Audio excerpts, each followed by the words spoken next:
Hello, and welcome to a quick series on WinSCP. In this video, we'll be looking at installing the software.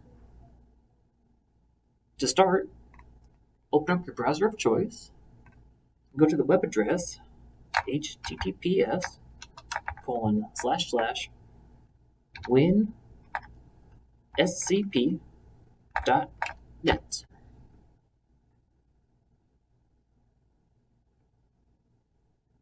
Once the page loads, you'll click on the big green Download Now.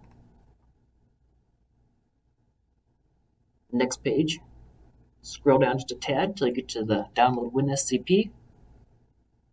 Looks like as of the recording, my version is 5.15.9. We'll click on that.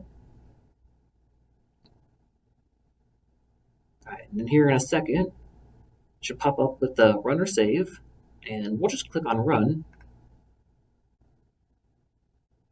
Now that it's done downloading, we'll get the installation window.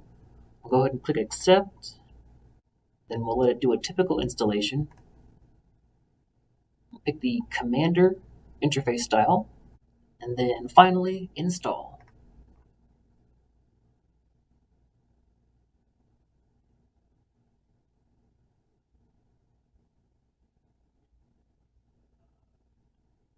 Alright, looks like the installation has finished. Go ahead and uncheck both of these boxes. We'll click on finish, and that's it. You've got WinSCP installed.